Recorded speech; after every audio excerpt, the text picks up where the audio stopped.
My name is Emerson Walsh. I'm 28, and I thought I knew what family meant until my brother Marcus looked me dead in the eye at our childhood home's front door and said, "This year's only for real family." The words hit like ice water, especially since I'd driven 6 hours through a snowstorm to be there for New Year's Eve. What I discovered that night didn't just shatter my understanding of family, it exposed a web of lies that had been carefully constructed for nearly 3 decades. The fallout would tear apart everything I thought I knew about blood loyalty and the people who raised me. Some secrets once revealed change everything forever. Before we dive into how my entire world got flipped upside down in one devastating evening, I'd love to know, where are you watching from tonight? If you're settling in for a story about family drama that'll make your jaw drop, hit that like button and subscribe, because this tale of betrayal and ultimate justice is just getting started. Trust me, you'll want to stick around for how karma came full circle in the most unexpected way. Growing up, I always felt like something was slightly off in the Walsh household, but I could never put my finger on it. My parents, Robert and Linda Walsh, had this way of exchanging glances whenever I asked about baby photos or family history. Marcus, my older brother by 4 years, seemed to effortlessly fit into every family tradition, while I always felt like I was playing catch-up, learning the rules of a game everyone else already knew. The differences were subtle but persistent. Marcus had Dad's piercing blue eyes and Mom's sharp jawline, while I inherited— well, nobody seemed quite sure what I inherited. My auburn hair didn't match anyone's, my green eyes were a mystery, and my petite frame stood in stark contrast to the tall, athletic builds that defined the Walsh family. "You're just unique, sweetheart," Mom would say whenever I brought it up, but her smile never quite reached her eyes. School photos told their own story. Marcus appeared in every single family portrait from birth, a chubby-cheeked baby progressing through toddlerhood with documented precision. My earliest photos started when I was around 3, and even then I looked uncomfortable, like I was trying too hard to belong. When I asked about earlier pictures, Dad would mumble something about a house fire that destroyed everything, but the explanation never felt complete. The favoritism wasn't blatant, the Walshes were too sophisticated for obvious bias, but it was there in the details. Marcus got the brand new bike for his 10th birthday, while I received a vintage one from a garage sale. His college fund was established before he could walk. Mine was being worked on until I eventually paid my own way through state school with scholarships and part-time jobs. Family vacations were planned around Marcus's interests: baseball camps, fishing trips, hiking expeditions, while my preferences for art museums and cultural experiences were politely noted and promptly ignored. The most telling difference was in the way relatives treated us. Grandparents, aunts, and uncles showered Marcus with the easy affection reserved for blood relatives, while I received polite acknowledgement like I was a family friend they were obligated to include. Holiday gifts reflected this divide too. Marcus received thoughtful, expensive presents that showed deep knowledge of his interests, while I got generic items that felt like afterthoughts. By my teenage years, I'd developed elaborate theories to explain these discrepancies. Maybe I was adopted, or perhaps there had been some medical emergency that erased early memories and photos. I even wondered if I was the product of an affair, though both parents seemed genuinely committed to each other. The truth, as I would later discover, was far more calculated and devastating than anything my imagination had conjured. Despite these undercurrents, I genuinely loved my family and believed they loved me back. Marcus and I had our sibling rivalry, but I thought it was normal brother-sister stuff. He was protective when other kids picked on me, helped with homework when I struggled, and included me in his friend groups more often than most older brothers would. I chalked up the emotional distance to personality differences and convinced myself that love came in many forms. This foundation of half-truths and careful omissions shaped my entire worldview. I learned to work twice as hard for half the recognition, to be grateful for scraps of attention, and to never ask too many questions about things that didn't add up. I became an expert at reading between the lines, at sensing unspoken tensions, and at making myself small enough to fit into spaces that weren't quite designed for me. The irony is that these skills, hypervigilance, adaptability, and fierce independence would serve me well in the corporate world. After college, I built a successful career in marketing, climbing the ladder through sheer determination and an uncanny ability to navigate complex office politics. I was good at reading people, at understanding motivations, and at uncovering truths that others preferred to keep hidden. I just never thought to turn those skills toward my own family. The first major crack in my family's carefully constructed facade appeared during my 25th birthday celebration. I'd invited everyone to a nice restaurant downtown, excited to share my recent promotion and maybe finally feel like I truly belonged at a Walsh family gathering. The evening started well enough: champagne toasts, congratulations on my new position, the usual pleasantries that kept our family interactions smooth and surface level. But then Marcus, 3 drinks in and more relaxed than usual, made a comment that stopped me cold. "You know, Em," he said, cutting into his steak with unnecessary force, "you've really made something of yourself. Dad always said you'd have to work harder than the rest of us to prove yourself, and look, he was right." The table went silent. Mom's fork froze halfway to her mouth and Dad's face darkened in a way I'd rarely seen. The comment hung in the air like smoke, revealing something toxic beneath our family's polished exterior. Why would I have to work harder to prove myself? Prove what exactly, and to whom? Marcus' dad's voice carried a warning that made my brother immediately straighten up. "I just meant," Marcus began, but Mom cut him off with a sharp look. "What your brother means," she said smoothly, "is that you've always been so driven, so independent. It's admirable." But the damage was done. The conversation moved on to safer topics, but I couldn't shake the feeling that I'd glimpsed something I wasn't supposed to see. That night, I lay awake, replaying every word, every expression, every subtle shift in body language. There had been knowledge in that exchange, shared information that everyone but me possessed. Over the following months, I started paying closer attention to family dynamics. During Sunday dinners, I noticed how conversations would subtly shift when I entered a room, how certain topics were avoided when I was present. Phone calls would end abruptly when I walked into the kitchen. Family friends who'd known us for years would sometimes look at me with an odd expression, like they were seeing something that surprised them. The biggest revelation came during Marcus's engagement party to his college sweetheart, Rebecca. I was helping in the kitchen when I overheard a conversation between Mom and her sister, Aunt Carol, who'd had too much wine and was speaking more freely than usual. "I still can't believe you went through with it," Carol was saying. 25 years, Linda. Don't you think she deserves to know?" "Carol, please," Mom's voice was strained. "We made our decision.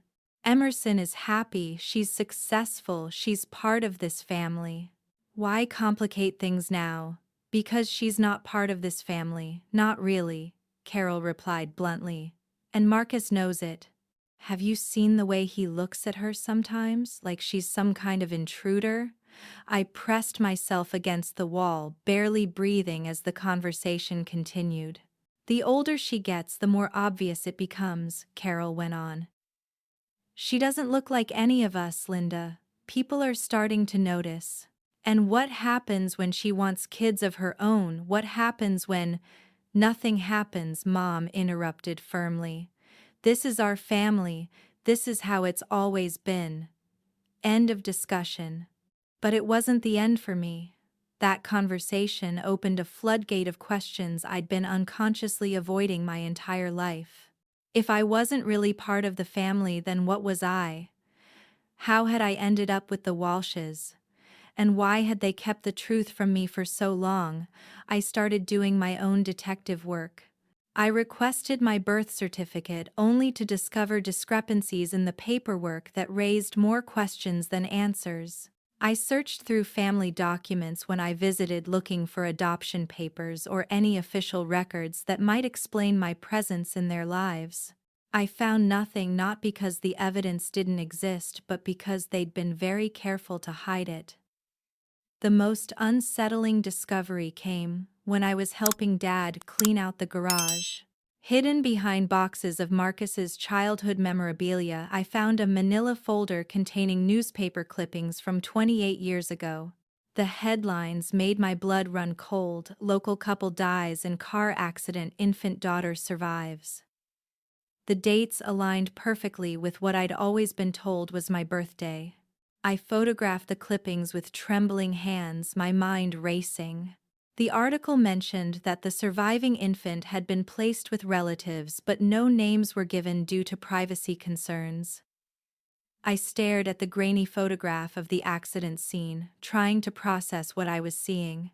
Were these my biological parents? Had I been living a lie my entire life? That night, I called in sick to work and spent hours researching online. I found more details about the accident, about the young couple who died, Sarah and Michael Chen, both 24, both described as loving parents to their 3-year-old daughter Emerson. The pieces were falling into place with sickening clarity. I wasn't Emerson Walsh by birth, I was Emerson Chen, the daughter of two people who died when I was barely old enough to remember them. But if the Walshes weren't my relatives, how had they ended up raising me, and why had they never told me the truth about my origins? The truth about my identity consumed me for weeks.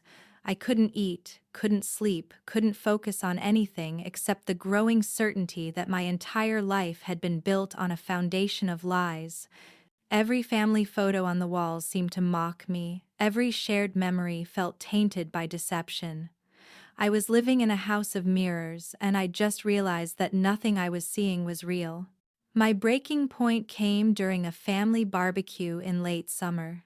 I'd been watching everyone interact, noting the subtle exclusions and coded conversations I'd never recognized before. Marcus was regaling the group with stories from his new job, basking in the attention and approval that flowed so naturally to him. Meanwhile, I sat on the periphery, invisible as always, until something inside me snapped. "I know about the accident," I announced suddenly, my voice cutting through the laughter. The entire backyard went silent. Dad dropped his beer, the bottle shattering on the concrete patio. Mom's face went ashen, and Marcus looked genuinely confused. Apparently, he'd been kept in the dark about some details, too. "What accident?" he asked, looking between our parents with growing alarm. "The one that killed my real parents," I said, my voice steady despite the earthquake happening inside my chest. "Sarah and Michael Chen. 28 years ago. The accident that left a 3-year-old girl orphaned and somehow ended up in your care." The silence stretched endlessly. I could hear neighbors' conversations drifting over fences, the distant sound of children playing, the normal sounds of life continuing while mine completely imploded. Emerson Dad finally spoke, his voice hoarse. "Let's go inside. We need to talk." But I wasn't done. 3 decades of buried instincts were roaring to the surface, and I'd never felt more clear-headed in my life. "No," I said firmly. "I'm tired of talking behind closed doors. I'm tired of half-truths and careful omissions. I want to know everything right here, right now. Who were Sarah and Michael Chen to you? How did you end up raising their daughter? And why?" My voice cracked slightly. "Why did you let me spend my entire life feeling like I didn't belong?" This moment hits different when you realize everything you've believed about yourself has been carefully orchestrated. If you're feeling as shaken as I was, let me know in the comments. Have you ever discovered something that completely changed how you saw your past? And if this story is keeping you on the edge of your seat, smash that like button, because we're about to dive into revelations that will make your head spin. Mom was crying now, tears streaming down her face in a way I'd never seen before. Dad looked like he'd aged 10 years in 10 seconds. And Marcus looked angry. This is exactly what I was talking about, he said, his voice tight with frustration. This is why I said what I said at Christmas. You come in here disrupting everything, making demands, acting like you have some right to what I interrupted. To know the truth about my own life, to understand why I've never felt like I belonged in this family, to finally have answers to questions I've been afraid to ask since I was old enough to notice that nothing about me fit you. Want the truth? Dad said quietly, and something in his tone made everyone freeze. Fine. Sarah Chen was Linda's younger sister. Half-sister, technically different fathers. They hadn't spoken in years when the accident happened. The words hit me like physical blows. Linda Mom was my aunt. The woman who'd raised me as her daughter was actually my blood relative, but she'd never told me about my real mother. Why? The word came out as barely a whisper. Why wouldn't you tell me about her? Why wouldn't you tell me about any of it? Mom finally found her voice, though it was shaky and raw, because Sarah was complicated. She made choices we didn't approve of. The marriage to Michael, the lifestyle they were living, we thought it was better for you to have a fresh start, a stable home, without the baggage of their mistakes. Their mistakes, I stood up, fury giving me strength I didn't know I possessed. Their mistakes, they died in a car accident, they didn't choose to leave me. No, Dad said heavily, but they chose to live the way they were living. Sarah was involved with some questionable people, Emerson. There were drugs involved, financial troubles, legal issues we couldn't protect you from if you'd known the truth. The ground beneath my feet felt like it was crumbling. Not only had my parents been taken from me, but their memory had been deliberately erased, their story rewritten to justify 3 decades of lies. So you decided to play God, I said, my voice growing stronger with each word. You decided that a 3-year-old couldn't handle the truth about her own parents. You created an entire false identity for me, let me grow up feeling like an outsider in my own family, and convinced yourselves it was for my own good. We loved you, Mom said desperately. We raised you as our own. We gave you everything, everything except the truth, I shot back. Everything except the knowledge of where I came from, who I really am, why I look the way I do, why I never felt like I belonged. You gave me a life built on lies and then acted surprised when I could sense something was wrong. Marcus, who'd been silent during this exchange, suddenly spoke up. So, what now? You're going to walk away from the only family you've ever known because of some idealized version of people you can't even remember. His words stung because they contained just enough truth to be dangerous. I didn't remember Sarah and Michael Chen. I had no real connection to them beyond genetics and tragedy. But that wasn't the point. This isn't about them, I said quietly. This is about you. All of you. This is about the fact that for 28 years you've let me believe I was crazy for feeling like I didn't fit. You've watched me struggle with identity issues, with feeling like I had to work twice as hard for half the recognition, with never understanding why family gatherings felt like performances I hadn't rehearsed for. And you said nothing. The weight of their deception was crushing, but something else was crystallizing in my mind, a cold, clear understanding of exactly how calculated this had all been. In the days following that explosive confrontation, I couldn't shake the feeling that there were still pieces missing from the puzzle. The story about protecting me from my parents' questionable lifestyle felt too convenient, too clean. I'd built my career on reading between the lines, and every instinct I'd developed was screaming that there was more to uncover. I took a week off work and dove into research with the determination of someone whose entire existence depended on finding the truth. I contacted local newspapers, searched court records, even hired a private investigator to help fill in the gaps about Sarah and Michael Chen's life before the accident.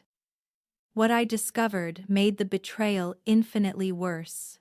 Sarah and Michael hadn't been involved with drugs or questionable people. They'd been whistleblowers.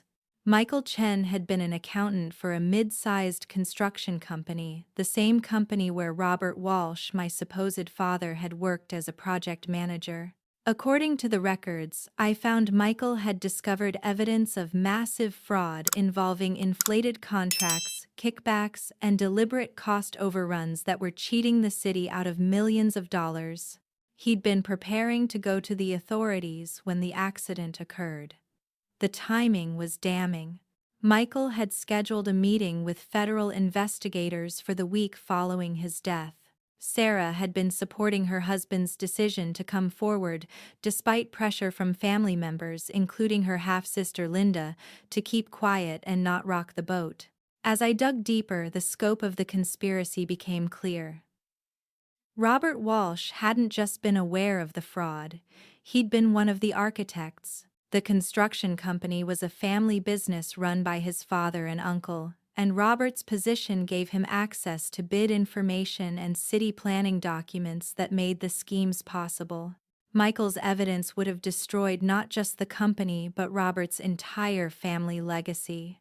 The car accident that killed my parents had been investigated at the time, but the case was closed quickly with a determination of driver error. Michael had allegedly fallen asleep at the wheel during a late-night drive.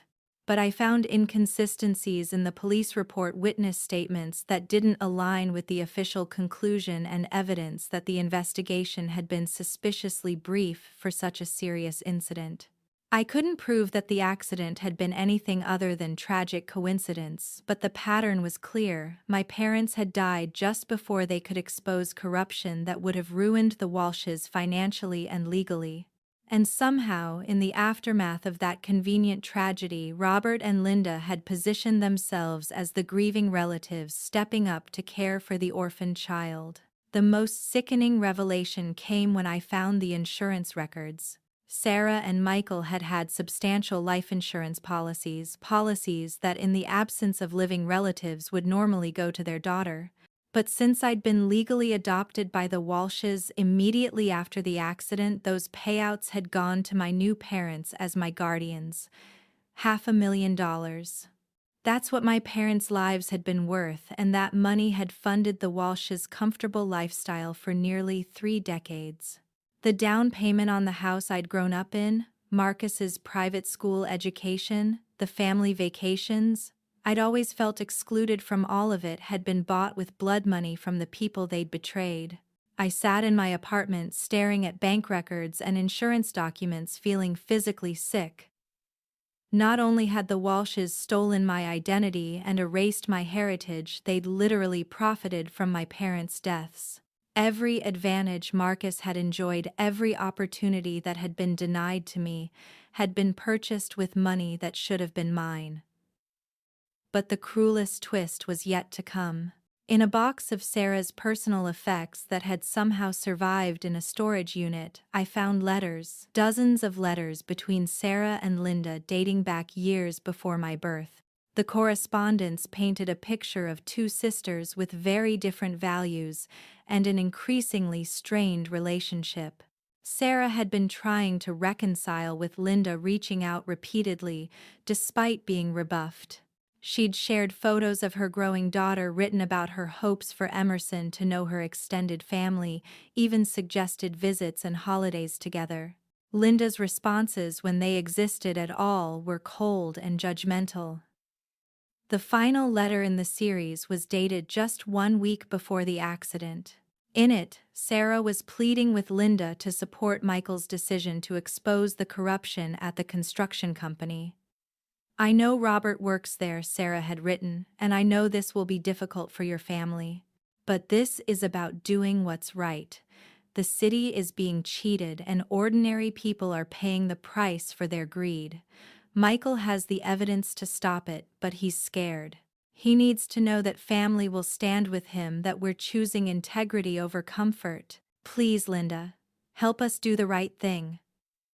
Linda's response was brief and brutal. "Some things are more important than your idealistic crusades.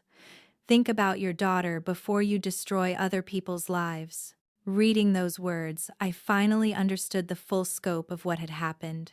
The Walshes hadn't just been innocent relatives stepping up to care for an orphaned child, they'd been active participants in silencing the people who threatened their comfortable corruption.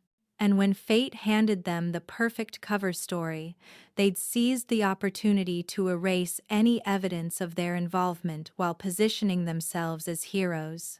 I'd been living with my parents' murderers for 28 years. Maybe they hadn't caused the accident directly, but they'd created the circumstances that led to it, and they'd certainly benefited from the outcome.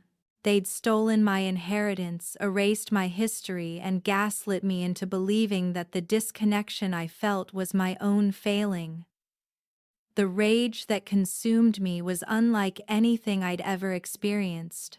It was clean and cold and absolutely focused. They'd spent 3 decades playing God with my life, manipulating my reality to serve their interests. But they'd made one crucial mistake. They'd taught me to be strong, independent, and resourceful.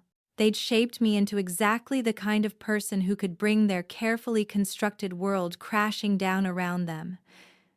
And that's exactly what I was going to do. The discovery of my parents' insurance money and the truth about the corruption scandal changed everything.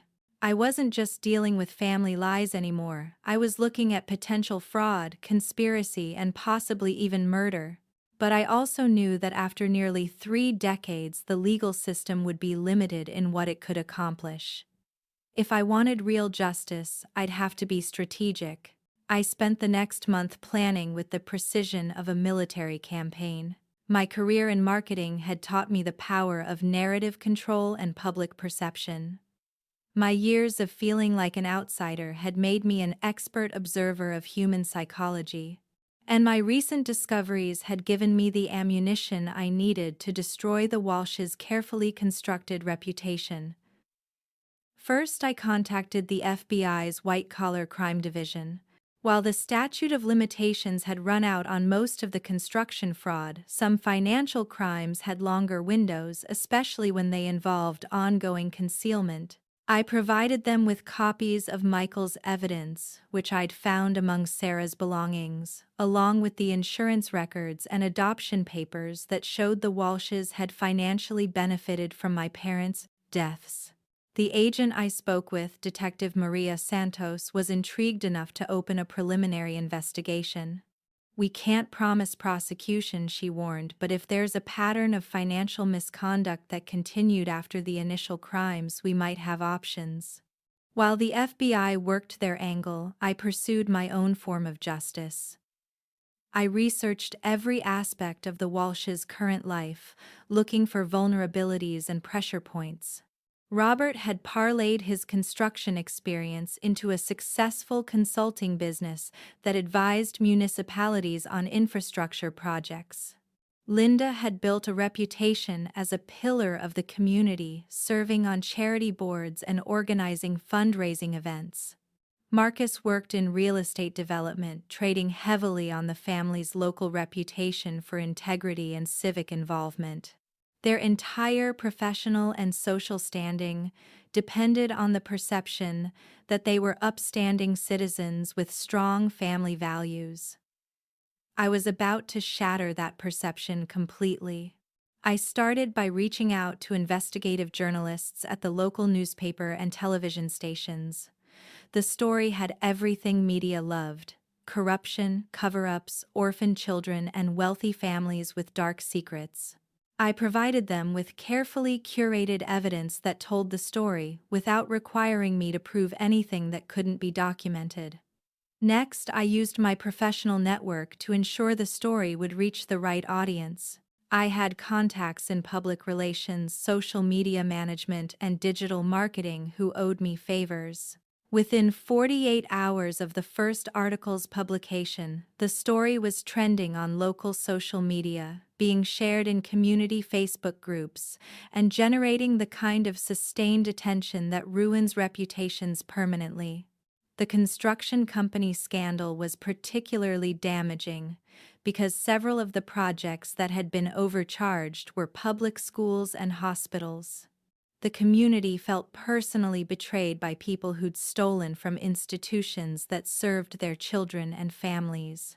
Robert's current consulting contracts began disappearing as municipalities distanced themselves from the controversy. Linda's charity work collapsed even faster.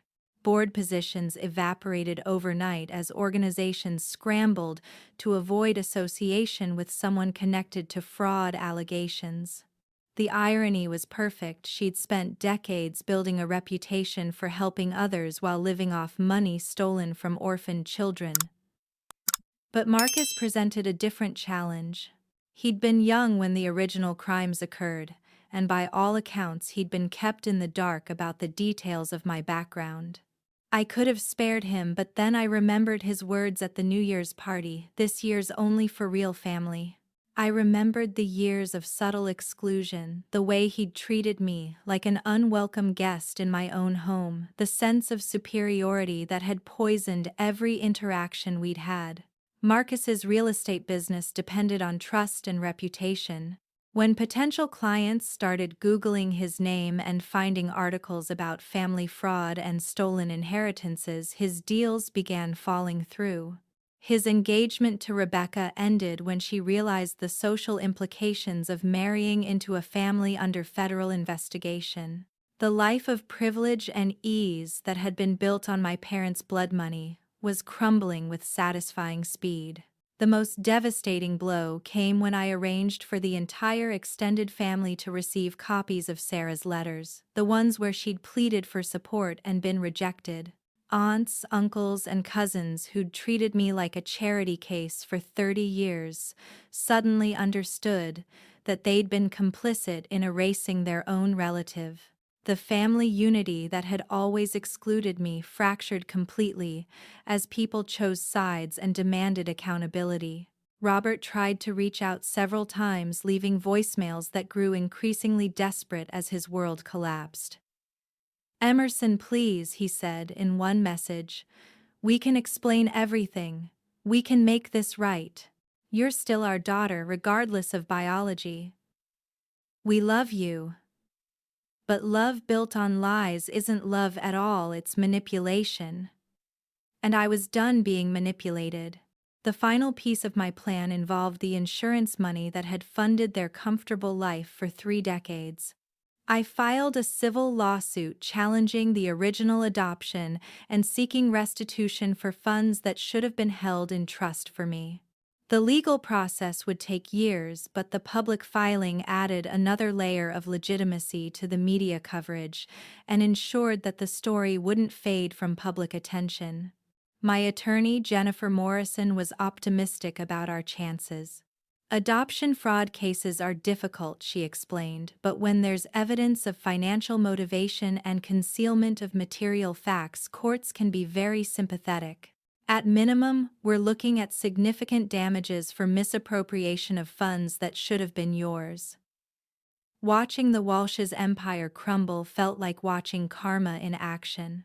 Every news article, every lost contract, every former friend who crossed the street to avoid them was a small payment on a debt 30 years in the making. They'd taught me that family was about loyalty and trust, then violated both concepts so completely that they'd forfeited any claim to either. 6 months after I'd first spoken those words at the New Year's party, the Walsh's world had completely imploded. Robert's consulting business was bankrupt, Linda had become a social pariah, and Marcus was working at a car dealership in a neighboring county, trying to rebuild his life away from the scandal. The house I'd grown up in, bought with my parents' insurance money, was in foreclosure. But the sweetest justice came in a form I never could have anticipated. Detective Santos called me on a Tuesday morning with news that made my heart race. "We found something," she said, her voice tight with excitement. "Robert Walsh's computer had financial records going back decades, including spreadsheets that detail exactly how your parents' insurance money was used. But more importantly, we found correspondence with a private investigator from 1997.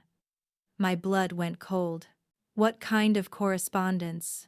the kind that suggests your parents' accident might not have been an accident after all. Walsh hired someone to look into Michael Chen's plans to go to the authorities. The investigators' reports detail Michael's schedule, his route to work, even his driving habits. The final report is dated 3 days before the crash. The room spun around me.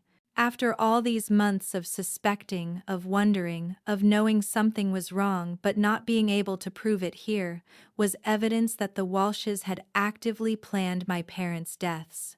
"Are you saying they murdered my parents?" I whispered. "I'm saying we have enough evidence to reopen the case and potentially bring charges for conspiracy to commit murder. The statute of limitations doesn't apply to murder, Emerson. If we can prove they orchestrated this, they're going to prison for the rest of their lives." The FBI arrested Robert Walsh at his office on a Thursday afternoon, ensuring maximum humiliation as local news cameras captured him being led away in handcuffs. Linda was arrested at a charity luncheon, her mugshot showing a woman who'd finally run out of places to hide. The charges were extensive conspiracy to commit murder, insurance fraud, adoption fraud, and racketeering, related to the original construction scandal. Marcus was arrested as an accessory after the fact, when investigators discovered he'd helped move money through shell accounts to hide assets from the civil lawsuit. His ignorance about the original crimes didn't protect him from participating in the cover-up once he'd learned the truth. The trial became a media sensation. Every sordid detail of the Walshes' crimes was exposed in court, from the construction fraud that started it all to the calculated murder of two young parents who'd threatened to expose them. The jury deliberated for less than 4 hours before returning guilty verdicts on all counts. Robert Walsh was sentenced to life in prison without the possibility of parole.